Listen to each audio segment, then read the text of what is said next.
নমস্কাৰ সন্ধিয়া আহিছিলোঁ লাইভ বাট কিবা টেকনিকেল প্ৰব্লেমৰ কাৰণে মোৰ সম্পূৰ্ণ কথাখিনি কোৱা নহ'ল সেয়েহে পুনৰ ভাবিলোঁ আপোনালোকৰ কাষত যিখিনি কথা ক'বলগীয়া থাকিল তাকে আমি বোলো ডিছকাছ কৰোঁ বিষয়বস্তুটো অলৰেডি মই ৰাতিপুৱা আপোনালোকক কৈছিলোঁৱে কি বিষয়বস্তুক লৈ বৰ্তমান অসমখন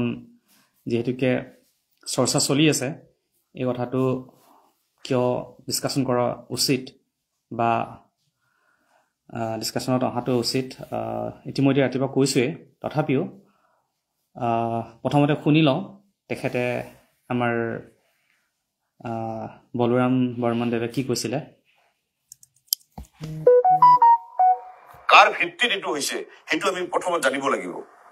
আজি মই এটা কথা ক'ব বিচাৰো আজি ট্ৰাইবেল সংঘই আজি যিখিনি কথা কয় আমি খুব দুখ পাওঁ আজি যেতিয়া সাদুলা সরকার যেটা চলিছিল তাতে কিন্তু এই খিলঞ্জীয়া ভূমিপুত্ৰ দুজন মূল নেতৃত্বধাৰী আছিল কিন্তু ইয়াত ৰূপনাথ বৰ্মা আৰু ভীমবৰ দেউৰীৰ কথা আমি ক'ব লাগিব এই দুজন ব্যক্তি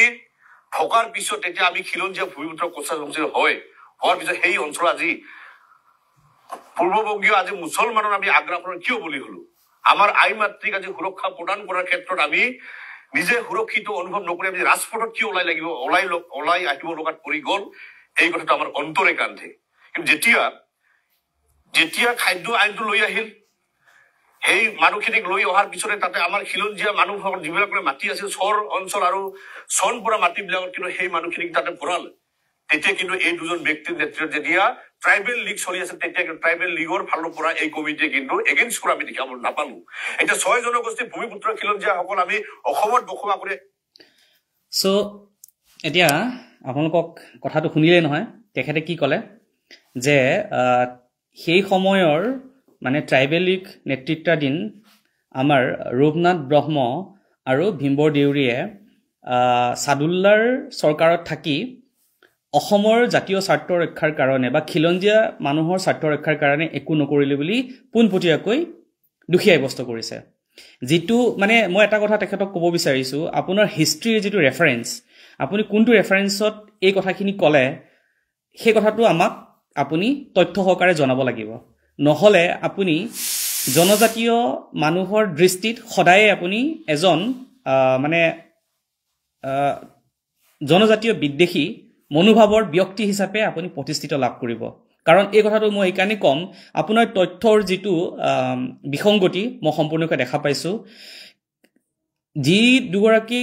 বিশিষ্ট ব্যক্তিৰ বিষয়ে আপুনি ইমান মুকলিকৈ অভিযোগ আনিছে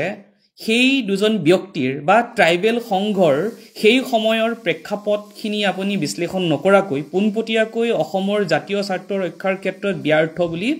আপুনি পোনপটীয়াকৈ আঙুলিয়ালে কিন্তু যদি আপুনি ট্ৰাইবেল সংঘৰ সেই সময়ৰ 1933 চনত যেতিয়া গঠন হৈছিলে ট্ৰাইবেল সংঘই সেই সময়ত যিটো উদ্দেশ্য মুকলিকৈ কোৱা গৈছিলে যে যি চৰকাৰে অসমত চৰকাৰ গঠন নকৰক কিয় সেই চৰকাৰক জনজাতি হিচাপে মানে ট্ৰাইবেল সংঘই মুকলিকৈ সমৰ্থন জনাব বুলি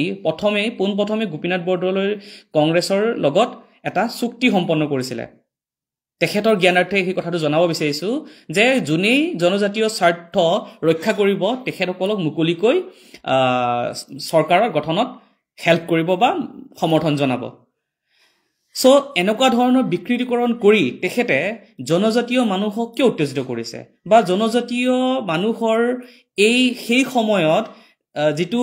অসমৰ জাতীয় স্বাৰ্থ ৰক্ষাৰ ক্ষেত্ৰত যিটো কন্ট্ৰিবিউশ্যন আছিলে সেইটো কিয় লঘূকৰণ কৰিব বিচাৰিছে কাৰণ তেখেতে যিটো প্লেটফৰ্মত বহি যোৱাকালি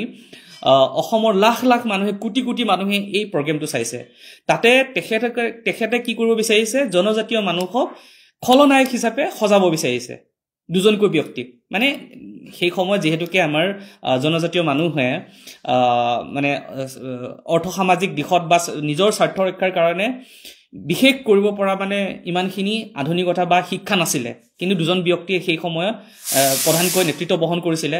কিন্তু 4টা সিট আছিলে মই নামখিনি আপোনাক কৈ দিছো ৰূপনাথ ব্ৰহ্ম ৰবিচৰণ নাৰ্জাৰী আমাৰ কাৰ্ক দলে আৰু ধীৰেন সিং দেউৰী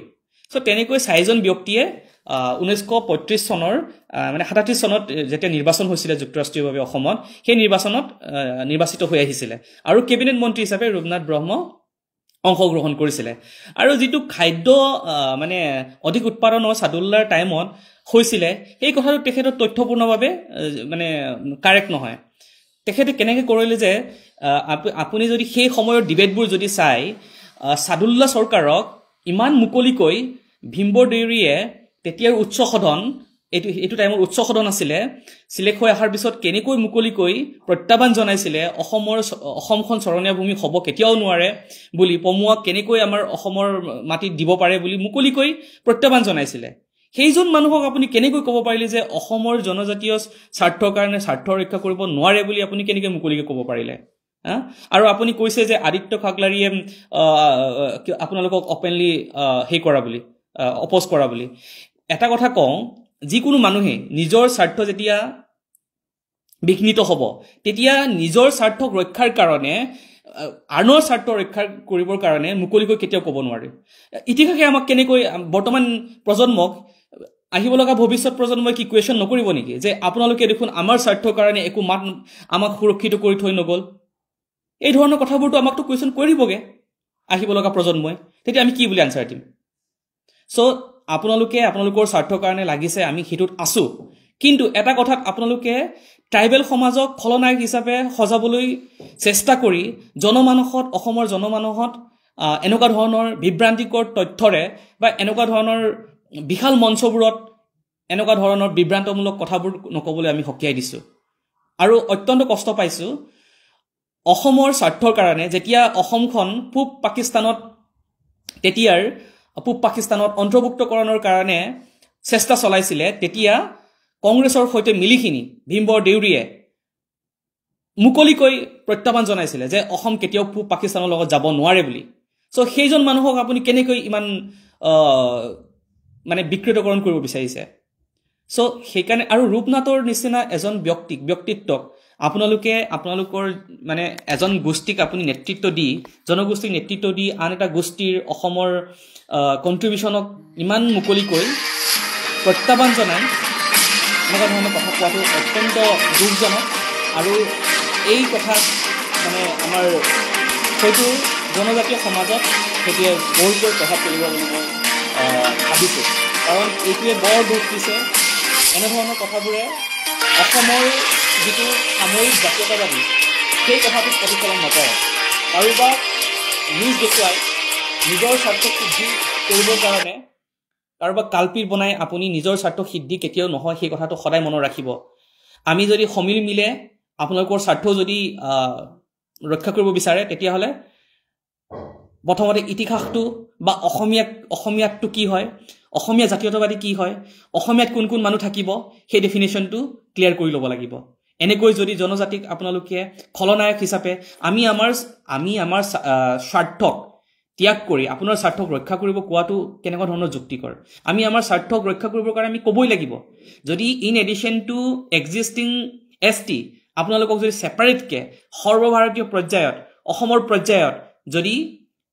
কনষ্টিটিউশ্যনে যদি দিব বিচাৰে তেতিয়া আমাৰ জনজাতীয় মানুহৰ একো আপত্তি নাই বুলি দেখোন মুকলিকৈ কথাবোৰ কোৱা হৈছে আপুনি কি বুজি নাপায় নেকি এই কথাবোৰ যে এনেকৈ মানুহক উত্তেজিত কিয় কৰাইছে যে আমি বোলে ট্ৰাইবেল বুলি আপোনালোকক অপোজ কৰিছো ট্ৰাইবেল বোলে অপোজ কৰা নাই ট্ৰাইবেলবোৰে আপোনালোকক কৈছে যে এক্সিষ্টিং ট্ৰাইবেলবোৰৰ স্বাৰ্থ ক্ষতি নকৰাকৈ আমাৰ ছয় জনগোষ্ঠীক কৰক যাতে সেইটো সৰ্বভাৰতীয় পৰ্যায়তো হ'ব লাগিব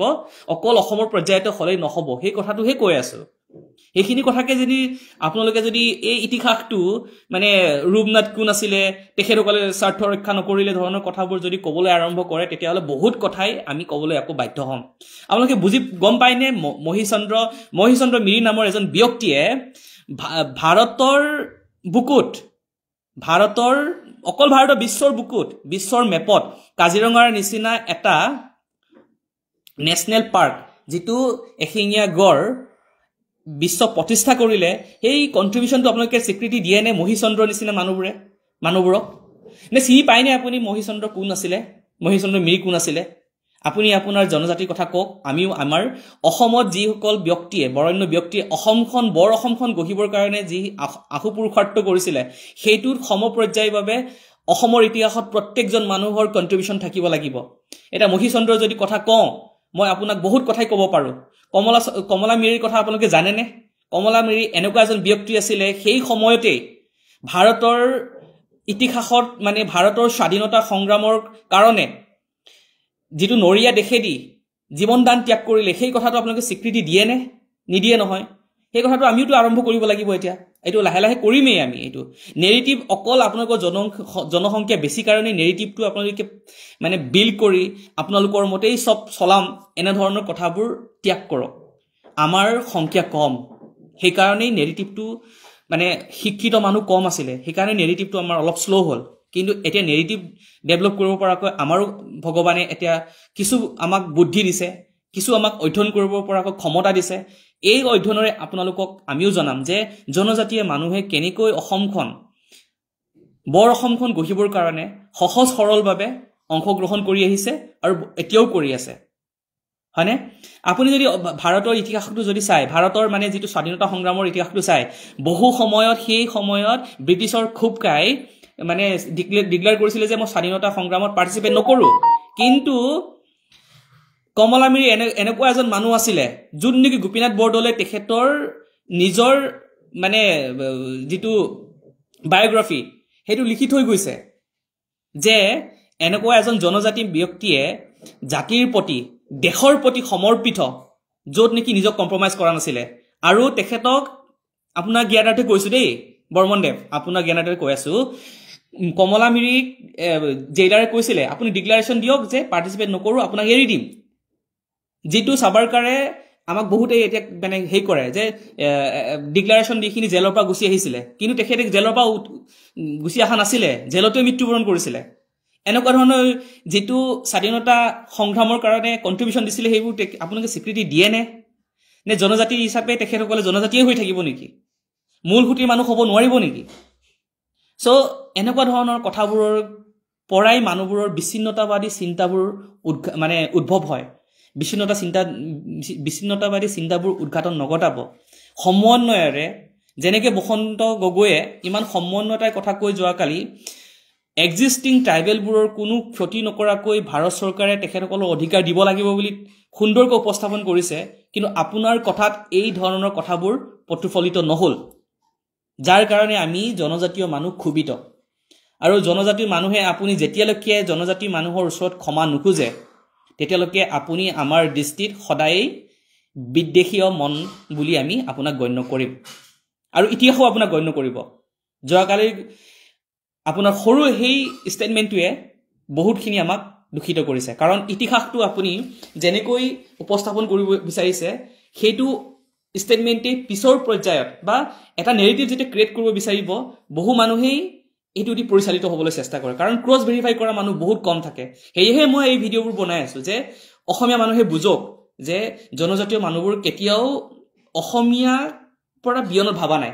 মানে মিসিং জাতিৰ উন্নতিৰ কাৰণে যদি ভাবিলেই যে অসমীয়াৰ কথা আমি ভাবা নাই হেতু কেতিয়াও হ'ব নোৱাৰে বা বড়ো কথা ভাবিলেই যে আমি অসমীয়াৰ কথা ভাবা নাই সেই কথাটো কেতিয়াও হ'ব নোৱাৰে আমি মিসিঙৰ উত্তৰণৰ ভাবিম লগতে অসমীয়া আয়ৰ কাৰণেও উত্তৰণৰ কথা ভাবিম সো এটা অসমীয়াতৰ ডেফিনেশনটো আনি কিনি আমি আগুৱাই যাব লাগিব সেই কথাটোত আপোনালোকে গুৰুত্ব দিয়ক এনেকা ধৰণৰ ইতিহাস বিকৃতকৰণ কৰি আমাক যদি মনোকষ্ট দি যদি থাকে তেতিয়া হলে যেটো আতুমপুৰুষী আমাৰ সম্বন্ধ হেতুৱে বিঘিন্ন হ'ব সো আৰু বখলাই নক আৰু মই পিছৰ পৰ্যায়ত আপোনালোকৰ কাৰণে মই কিছু আৰু তথ্য সহকাৰে জনজাতীয় মানুহবোৰ স্পেশালি অবহেলিত মানুহবোৰে কেনেকৈ অসমৰ ইতিহাসত নিজৰ কৰণীয়খিনি কৰি থৈ গৈছে সেইখিনি মই উপস্থাপন কৰিবলৈ চেষ্টা কৰিম বহুত বহুত ধন্যবাদ